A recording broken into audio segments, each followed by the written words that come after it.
여러분 반갑습니다. 우리가 사는 공간 속에서 만날 수 있는 멋진 도서관에 가서 우리가 사는 시간 속에서 찾을 수 있는 좋은 책의 밑줄 쳐 중계하는 여러분의 중계소원입니다. 구독과 좋아요는 사랑입니다. 오늘은 경상북도 포항에 있는 포은 흥해 도서관에 가서 행복의 정복을 중계해 드리겠습니다. 버트런트 러셀이 1930년에 짓고 이순희가 2005년에 옮겼습니다. 나는 선천적으로 행복한 사람이 아니었다. 어렸을 때 나는 세상에 지친 이 몸에 죄로 된 침을 지고라는 찬송가를 가장 좋아했다. 내 나이 5살 때 만일 70살까지 산다고 가정하면 이 지겨우 일생의 14분의 1을 견딘 셈이니 내 앞에 길게 뻗어있는 인생의 지루함은 얼마나 견디기 어려울까 하는 생각을 했었다.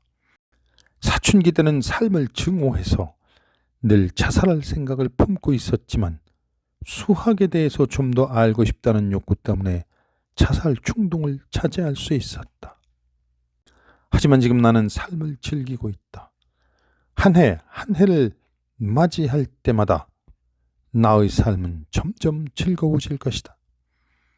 이렇게 삶을 즐기게 된 비결은 내가 가장 갈망하는 것이 무엇인지를 알아내서 대부분은 손에 넣어 본질적으로 이룰 수 없는 것들에 대해서는 깨끗하게 단념했기 때문이다.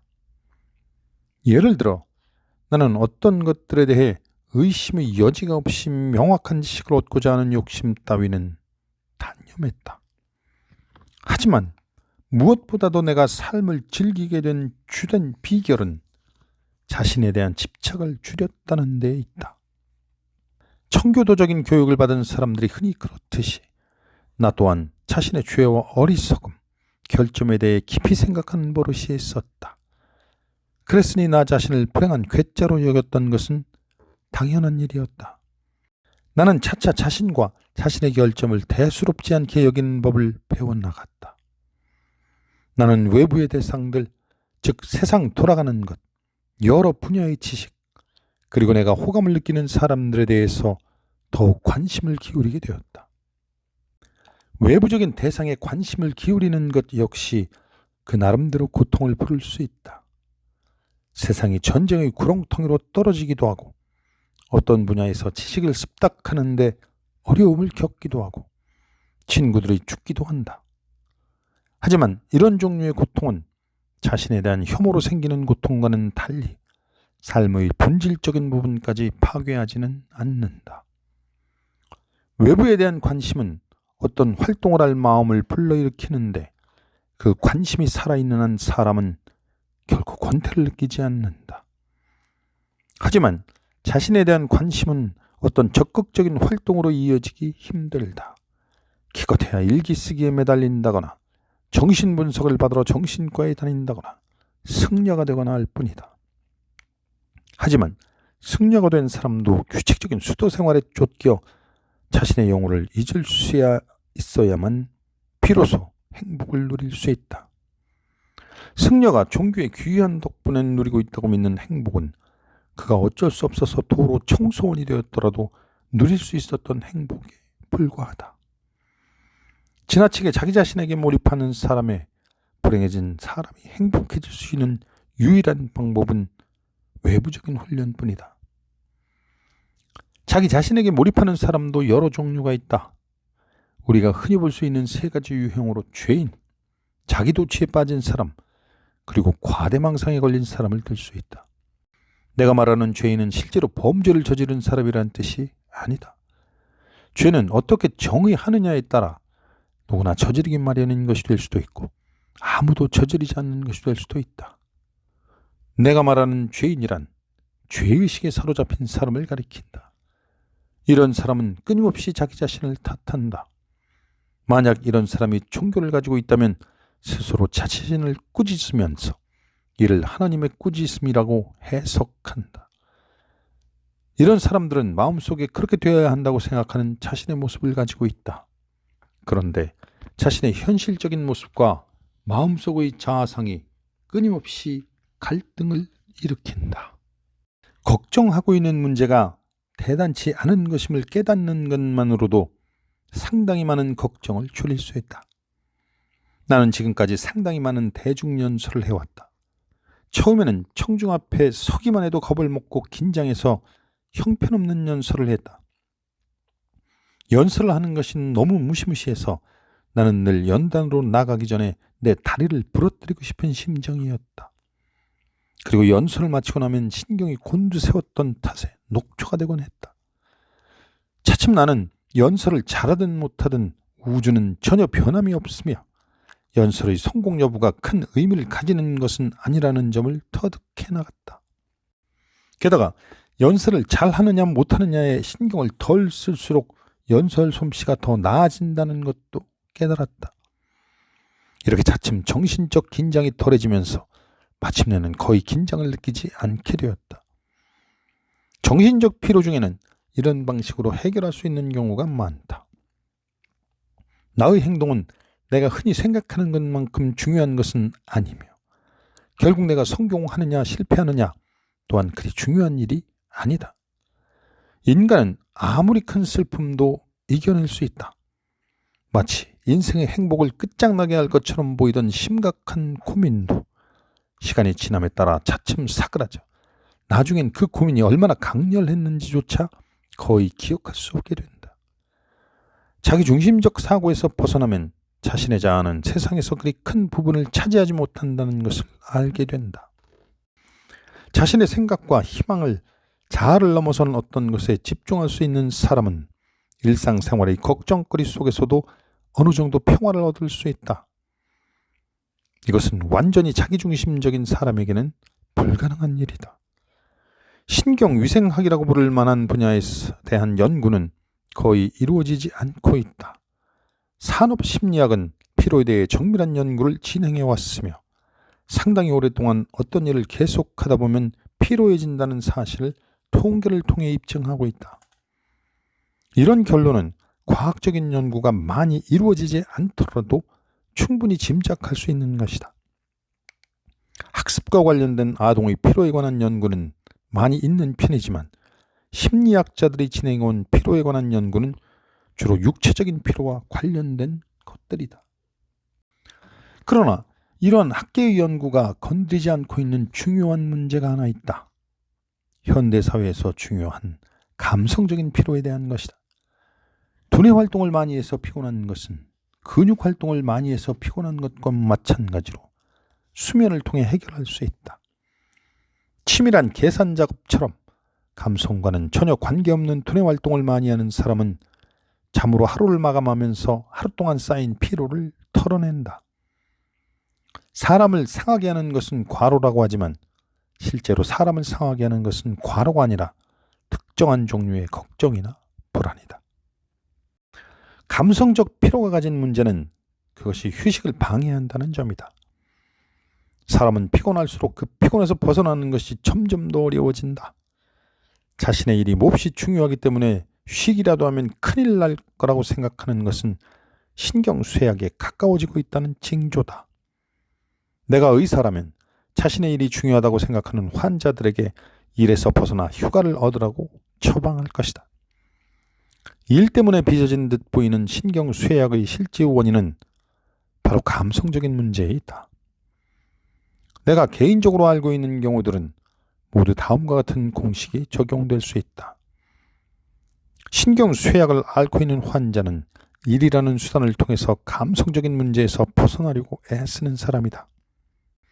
이런 사람은 일을 중단하는 것을 몹시 싫어한다. 만약 일을 중단하게 되면 어떤 종류의 불행을 겪고 있든 자신이 겪고 있는 불행에서 마음을 돌리게 할 수 있는 것이 사라지기 때문이다. 물론 그 문제가 파산에 대한 두려움일 수도 있다.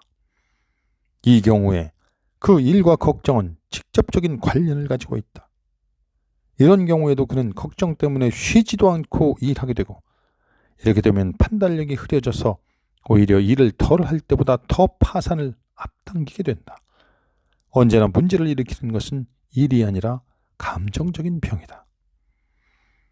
걱정의 심리학은 결코 단순하지 않다. 나는 이미 정신적 훈련, 즉 적절한 때에 문제를 생각하는 습관에 대해 말한 바 있다. 정신적 훈련이 중요한 이유는 첫째, 지나치게 많은 생각을 하지 않으면서도 그날의 일을 해낼 수 있게 한다는 점. 둘째, 불면증을 고쳐준다는 점. 셋째, 결정을 내리는 순간의 효율성과 분별력을 증진시켜준다는 점이다. 하지만 이러한 방법으로는 잠재의식 또는 무의식까지 건드리지는 못한다.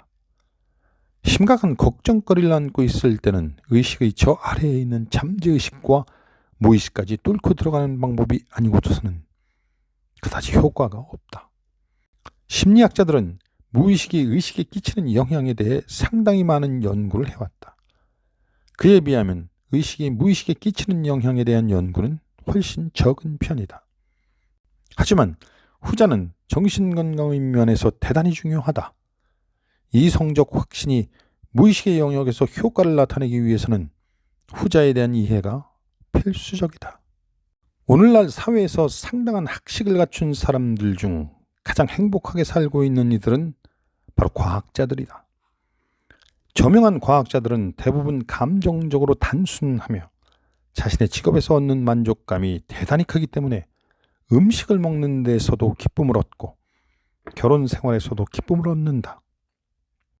예술가들이나 문학가들은 자신의 결혼 생활이 불행한 것을 당연하게 여기지만 과학자들은 옛날식의 가정적 기쁨을 누리는 경우가 많다. 그 이유는 과학자들은 고도의 지능을 과학 연구에 몽땅 쏟아붓고 자신이 특별한 능력을 발휘할 수 있는 영역에는 발을 들여놓을 엄두도 내지 않기 때문이다. 과학자들은 자신의 일에서 행복을 느낀다. 현대사회에서 과학은 계속 발전하고 있고 또 강력한 힘을 발휘하고 있기 때문에 과학자들 자신이건 일반인들이건 과학의 중요성에 대해서 의심하는 사람은 없다. 감정을 단순화해야 방해를 받지 않기 때문에 이들은 복잡한 감정을 느낄 필요가 없다. 복잡한 감정이란 강물의 거품 같은 것이다. 강물의 거품은 고요히 흘러가는 강물의 흐름을 막는 장애물 때문에 생긴다.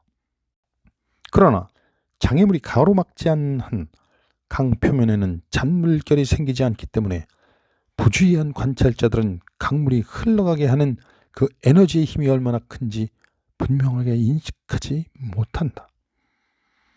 과학자의 삶에는 행복의 모든 조건이 실현된다.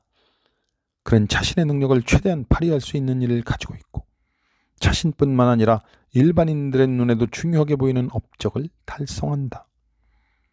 과학자들의 업적을 전혀 이해하지 못하는 일반인들도 그들의 업적은 중요하게 여긴다.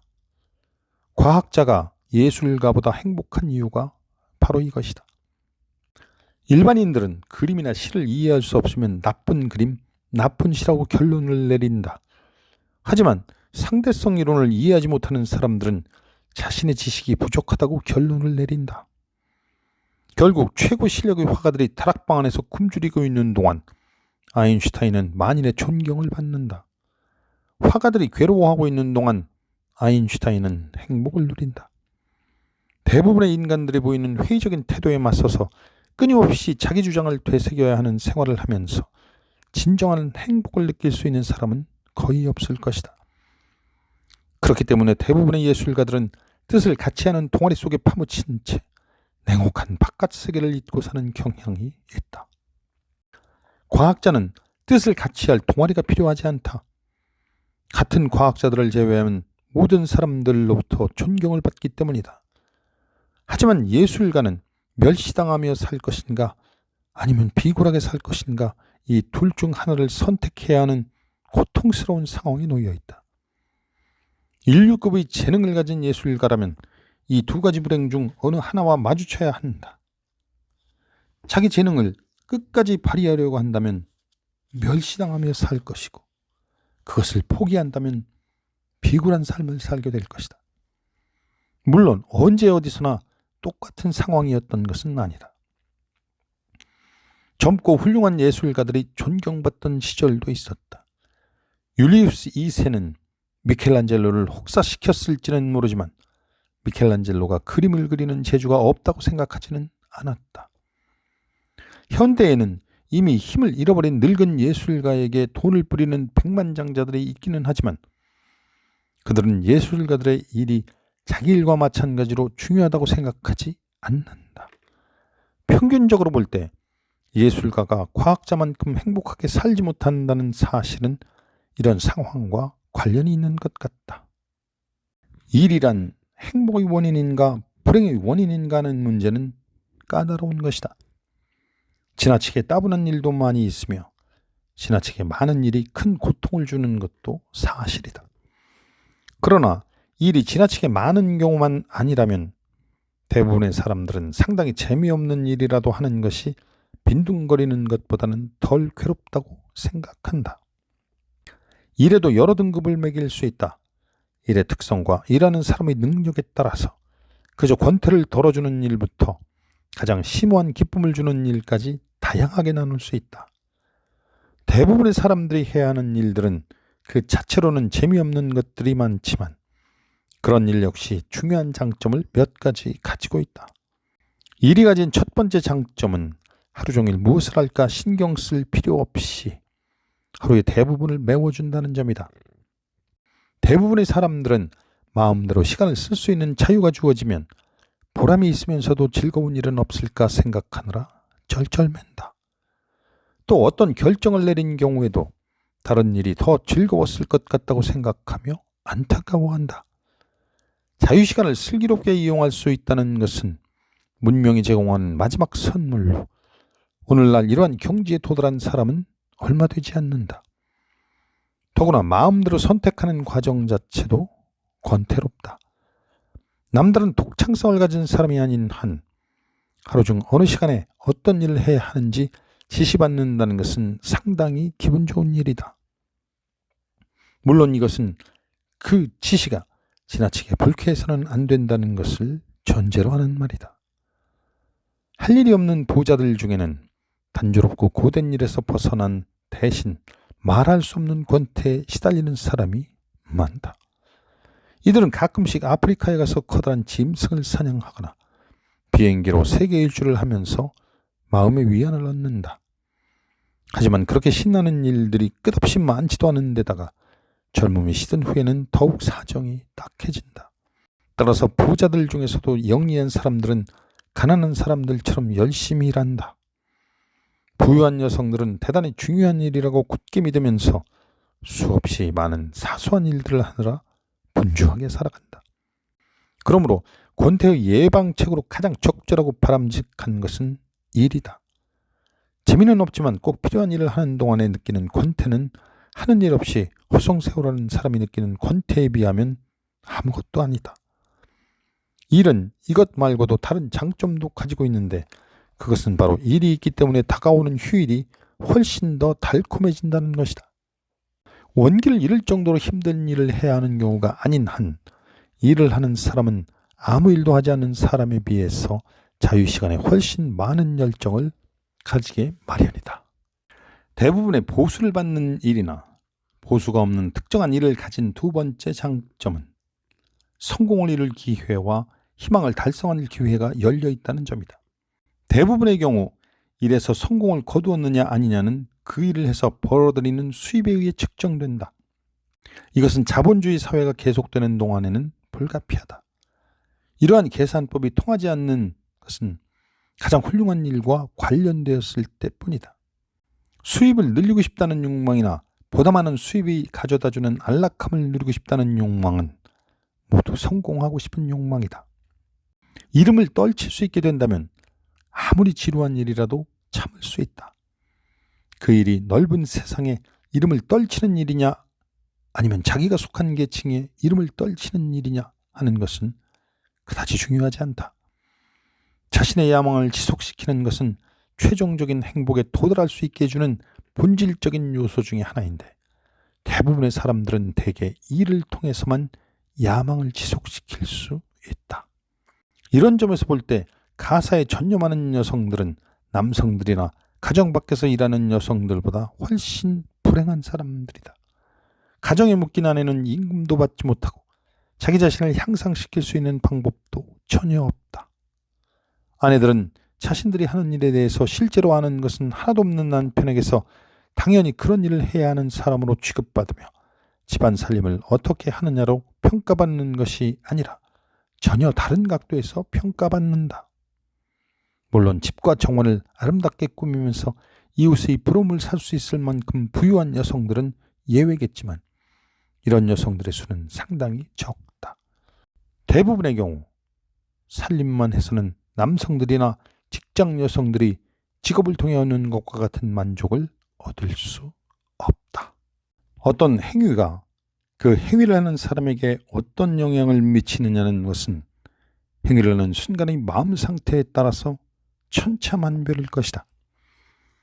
만일 물에 빠진 아이를 보고 도와주어야겠다는 직접적 충동을 느껴 그 아이를 구해냈다면 그런 행동을 했다고 해서 도덕성이 악화되는 것은 아니다.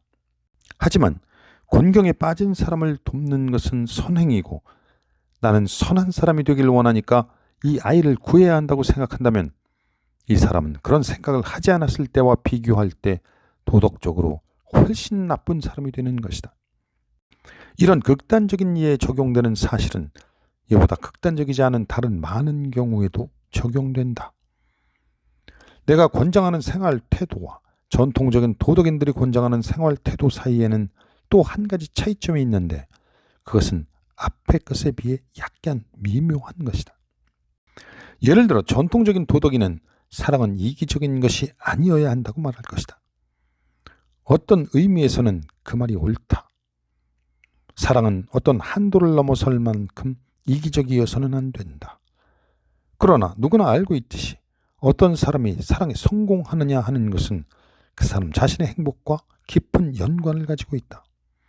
어떤 남성이 어떤 여성의 행복을 간절히 원하고 있다는 점을 들어 그 여성에게 청혼을 하면서 당신 덕분에 자신의 행복을 단념할 이상적인 기회가 왔다고 한다면 그 여성은 아마 흡족해 마지 않을 것이다.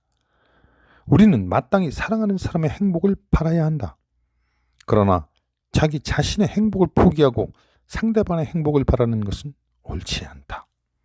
실제로 자기 부정의 이론은 자아와 자아가 아닌 세계가 대립하고 있다는 전제를 내포하는 개념인데 자아와 자아가 아닌 세계의 자아의 대립은 자신이 아닌 다른 사람이나 사물에 진정한 관심이 생기는 순간 사라져버린다. 이러한 관심을 가지고 있는 사람은 자신이 당구공처럼 다른 존재와 충돌하는 것 말고는 아무런 관계를 맺을 수 없는 단단하고 고립된 존재가 아니라 마치 강물처럼 부드럽게 흘러가면서 다른 것들을 포용하는 삶의 일부라는 점을 깨닫게 된다. 모든 불행은 의식이 분열되거나 통합을 이루지 못한 데서 생긴다. 의식과 무의식이 조화를 이루지 못하면 자아 내부에 분열이 생기고 객관적인 관심과 사랑의 힘에 의해 자아와 사회가 결합되어 있지 않으면 자아 사회는 통합될 수 없다. 행복한 사람은 자아의 내적인 통합이나 자아와 사회가 이루는 통합의 실패로 고통받지 않는 사람이다. 행복한 사람의 인격은 분열되어 있지 않으며 세상에 대항하여 맞서고 있지도 않다.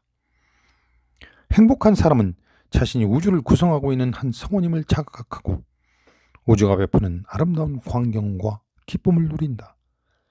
행복한 사람은 자신의 뒤를 이어 태어나는 사람과 동떨어진 존재가 아니라고 생각하기 때문에 죽음을 생각할 때도 괴로워하지 않는다.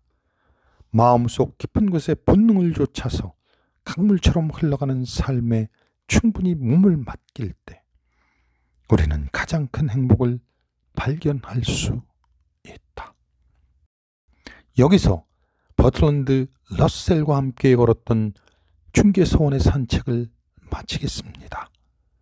사랑하는 중개서원 구독자 여러분, 여기까지 함께 하시느라 애쓰셨습니다. 여러분 감사합니다.